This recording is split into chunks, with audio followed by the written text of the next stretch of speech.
Y vamos a conversar en torno al debate que se ha producido, protestas incluso de la Sociedad Nacional de Industrias, con respecto al reglamento que fomenta el consumo de alimentos nutritivos.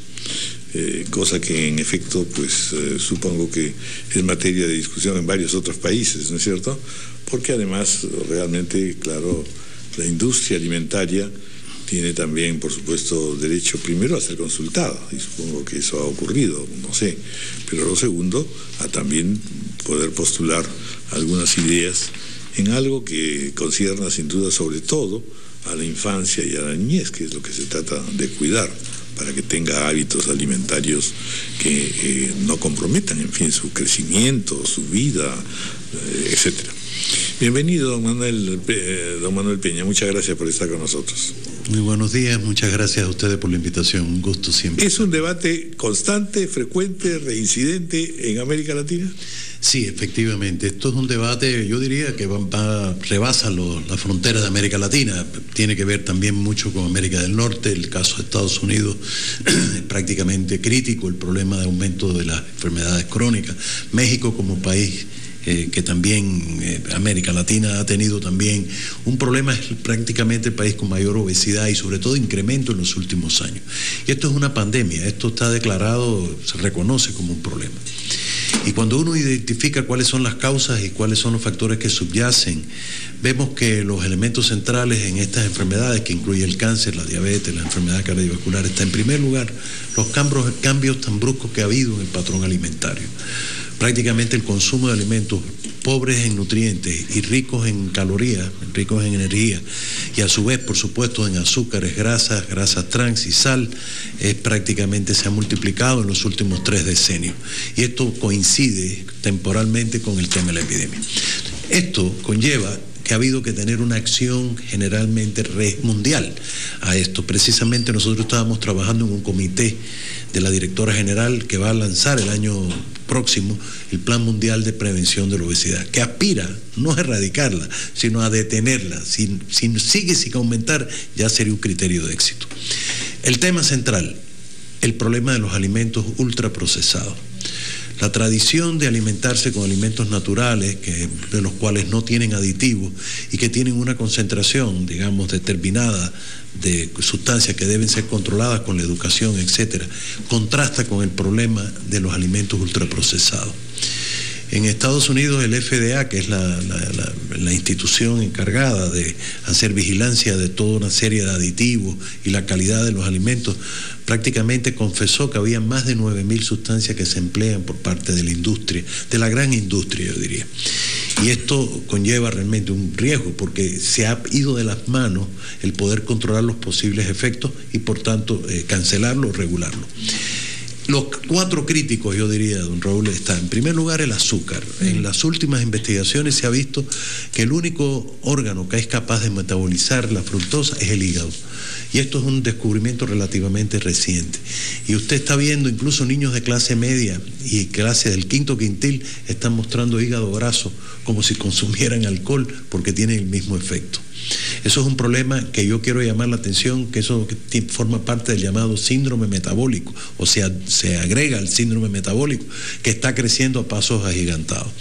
Y el otro problema serio que estamos viendo es que la grasa trans se sabe que tiene un efecto adverso y estos son sustancias que se utilizan mucho por la industria para dar sabor, para que duren más los alimentos y es algo que hay que regular. ¿De dónde se obtiene esta grasa trans? Mire, la grasa trans, que también quiero aclarar porque por ahí han salido personas a decir que la carne tiene grasas trans, que la leche, incluso la leche materna tiene grasas trans.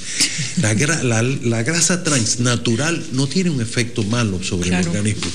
La que es problemática es la que la industria hidrogena, o sea, pasa una corriente de hidrógeno a los ácidos grasos poliinsaturados. ¿Para qué? Porque dura más en los anaqueles, no se rancidifica, o sea, huele mal al cabo del tiempo y es sólida. Se usa en mantequilla, es la margarina. Entonces, eso es un descubrimiento relativamente de 6 décadas atrás, pero ha invadido casi todos los productos. El otro tema es la fructosa, ¿no? Bueno, sobre todo porque permite que duren los alimentos envasados. Claro, la industria tiene todo el derecho a tratar de que sus alimentos duren más, perfecto, pero el problema es que ese efecto de que hacerlos durar más tiene un efecto deleterio, claro, y que la población y los gobiernos tienen que regular y controlar. No al punto que sea letal, pues, ¿no es cierto? O sea, la defensa de quienes están en contra de las legislaciones, ¿no es cierto?, sobre productos procesados, es que los productos naturales, ¿no?, hechos en casa, digamos, los bizcochos, los sándwiches con pollo, no van a mejorar la calidad de la alimentación del chico, de los niños. ¿Eso es verdad? Bueno, en realidad... digamos, ¿cuál es la evidencia de que una lonchera de una madre hecha en casa en que no compran ningún producto es más sana que la lonchera llena de cosas compradas en el supermercado? Claro, primero regreso a los aditivos. Cuando una madre está preparando su alimento, utiliza el huevo, utiliza el pollo, utiliza el tomate, etcétera. Tanto que si el chico no se lo come, se malogra. Claro, ya está listo. Se malogra en horas, incluso en pocas horas. Por ahí es que hay que tener una especial atención a la inocuidad de los alimentos y manipularlos adecuadamente. Pero ¿qué pasa? Que con la industria empieza a agregar cosas, a sacarle otras, le saca la fibra. Le agrega la fructosa, le empieza a hacer una combinación de sustancias para que dure más. Está bien. ¿Qué ocurre? Que eso, ¿qué se publicita? Nosotros hicimos estudios en Ecuador cuando estuve de representante interino el año pasado, en el que mostró que el 75% de la publicidad es alimentos ultraprocesados. Y no había un minuto dedicado a alimentos saludables. Entonces, si nos preocupa que la madre le dé carne de chancho con grasa, hay que efectivamente, pero no está de manera sistemática siendo publicitado. ¿Qué pasa con las gaseosas? Las personas casi ya no beben agua muchas veces con sus hijos, han sustituido el agua por las gaseosas, y la gaseosa es tremendamente negativa si usted consume de la manera en que está consumiendo. Entonces esa es la gran diferencia. La comida hay que regularla. Por ejemplo, la carapulcra, toda esa maravilla de alimentos que tiene y de platos que tiene el Perú, que yo he sido uno de los que he degustado con muchísimo gusto. Claro, pero también ahí hay bastante grasita y bastantes cositas que no caen bien, ¿eh? Efectivamente, ¿no? Por ejemplo, pero el tema es, por ejemplo, le voy a poner el paradigma del azúcar, que es el suspiro limeño. Pero el suspiro limeño tiene publicidad en la comida. ¿Qué frecuencia de consumo de suspiro limeño tiene la población? Hemos venido comiendo suspiro limeño cientos de años atrás, pero la epidemia surge en 30 años, cuando se disparó la publicidad de la gaseosa, de las golosinas. Ahora, lo que no solo se disparó, sino que disculpa, Ricardo, se puso, antes la gaseosa era un producto de lujo en las casas, claro, ¿no? El fin de semana, nada más. Ahora es baratísima, porque es muy barata además, ¿no? Claro. Bueno, y hay zonas en las que no habiendo agua, tienes pues el recurso de la gaseosa. Por supuesto, o sea, en Chiapas, ¿no? México, están justamente México es el país de mayor consumo de gaseosas en el mundo. Así es. Yo he vivido ahí, el promedio es altísimo en realidad. Prácticamente uno no puede vivir sin su respectiva gaseosa. Pues, ¿no? Al final. Pero lo que se está planteando es que así como se regula los alimentos procesados, envasados, también debería regularse o poner atención, no de pronto a la lonchera que la mamá prepara con cuidado en casa, sino más bien, si el chico llega al colegio y la mamá no ha podido preparar una lonchera, y si está acostumbrado a comprarse, no sé, un bizcocho, un paquete de galletas, algo envasado, y ya no va a tener esa posibilidad, porque hay una regulación muy estricta sobre eso, pues va a recurrir a lo que se vende en los kioscos o alrededor del colegio, es decir, a una hamburguesa que es de cartón y que está frita con aceite quemado, reutilizado 3, 4, 5 días, sin ningún control, por ejemplo. O en el caso de las azúcares, a una manzana caramelada que también tiene una gran cantidad de azúcar. Es tan rica. Y el tema, y lo peor es que cuando uno abre una de esas cosas ultraprocesadas, el contenido de nutrientes valiosos, necesarios, esenciales para la nutrición, no tiene, porque muchas veces son extraídos por ejemplo, el jugo de caja. Ese jugo de caja es un desastre nutricional. Primero, no tiene fruta, la única fruta que tiene es la de la etiqueta, yo digo.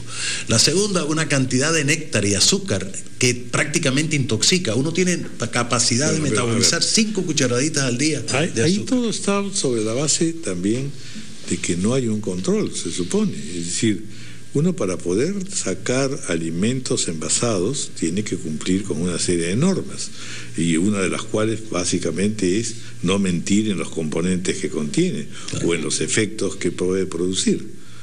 eso lo tiene que vigilar el Estado. Y también hay una cosa. Porque la sola prohibición no ayuda a solucionar el problema. Lo que necesitamos es también una vigilancia más estricta. Y segundo, favorecer que aquellas industrias que en efecto hacen investigación y logran un equilibrio entre un producto llamativo o relativamente dulce, con dibujitos para niños, y que al mismo tiempo no sea pues peligrosamente nocivo. De ahí que están las leyes, están los reglamentos. Los reglamentos tienen una base científica, eso que dicen que es un grupo de expertos, pero eso fue refrendado en este plan de acción que el año pasado, en septiembre, lo aprobaron todos los gobiernos. ¿Con participación de los industriales?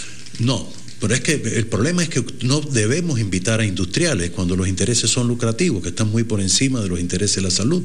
La gaseosa, la industria se ha realmente debilitado mucho con sus argumentos en tres cosas fundamentales.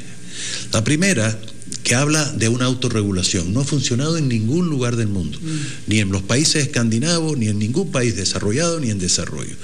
Esa autorregulación es una farsa, porque vamos a quitar la publicidad de los niños de 3 años, pero vayamos a cualquier lugar y vemos las botellas gigantescas por ahí.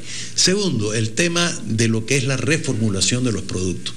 Cuando usted habla de reformular, yo por ejemplo puedo decir, si yo hago un producto en mi casa, bájele la sal, no le eche tanta azúcar, pero reformular, ¿cómo usted reformula una gaseosa? Cuando es agua, sal, ácido carbónico, fructosa o azúcar, entonces prácticamente, eso es pero si hay una campaña grande ya sobre todo en redes sociales y educación en los colegios sobre mejorar los hábitos de consumo a propósito pues de esa preocupación mundial por la salud, por la epidemia de obesidad, pero llevar al extremo de prohibir, y lo que le plantea hace un momento, y cómo regular lo que no es procesado, que también puede ser dañino. Pero el término de prohibir yo creo que no es lo que se está. Aquí no se prohíbe la producción, no se prohíbe la venta en los supermercados, lo que se prohíbe es que en la escuela, si usted va a una escuela y ve lo que comen, estamos intoxicando y matando a plazos a los niños, porque no se alimentan con productos naturales, no se alimentan con una orientación, porque invade la mentalidad de los padres y la de los maestros. Pero ¿qué alternativa le damos? Más que reglamento es todo un esfuerzo de comunicación con la población. Totalmente, la educación es necesaria, pero no es suficiente. Hemos llegado al absurdo que los productos orgánicos son una delicatessen, o sea, ¿no? Son más caros. Ahora, yo sí debo confesar que como madre de familia que a mí me resolvieron un problema. Mi hijo ya no sabe que no puede llevar en la lonchera comida chatarra, porque él dice, el presidente lo ha prohibido. Entonces, de alguna manera ya se zanjó la discusión, ya no tienes que estar discutiendo con las criaturas si les pones tal o cual en la lonchera, porque ya no se puede. La visión de nuestra organización no es prohibir ni la producción, ni bloquear a nadie. O sea, no es un problema de represión contra los alimentos procesados. Pero pueden propender a que yo fabrique una gaseosa que no sea dañina. Pero primero, controlar que sigan fabricando la gaseosa, pero que no la publiciten de esta manera, que no la metan en los ojos y que valga más barata que el agua y que tenga un efecto. Además, si nosotros, Raúl, vemos cuál es la propaganda de la gaseosa. Antes, cuando yo, cuando yo era niño, yo recuerdo que tomaba la gaseosa en los cumpleaños o cada 15 o 20 días, porque era un lujo. Pero ahora es el agua nuestra de cada día. Entonces, ¿qué ocurre? Es una decisión tomada por la Organización Mundial de la Salud, de la OPS, en intervenir en este tema y poder convencer a los gobiernos que adecúen una política previsora. Pero a nivel de los siguientes fenómenos, a nivel de la publicidad en horarios infantiles, el resto de las 9 a las 11 de la noche, eso es un problema opcional, cada quien consume lo que quiera. Segundo, que en las escuelas controlar lo que se vende, porque la invasión de los productos ultraprocesados es altamente dañina. Y en tercer lugar, promover la actividad física, educar, como usted muy bien señala, que son las bases de la ley 30021, que realmente nosotros hemos admirado. Y que se ha hecho en muchas partes del mundo, incluso en países donde el libre mercado, como en Estados Unidos, es importantísimo, hay estados donde se prohíbe la venta de determinados productos en los colegios, ¿no? Muy bien. Yo les dejo el plan de acción para que lo tengan y les envío si necesitan más, porque realmente es una base científica y técnica que es crucial para el desarrollo. Gracias, doctor. Gracias. 9:31.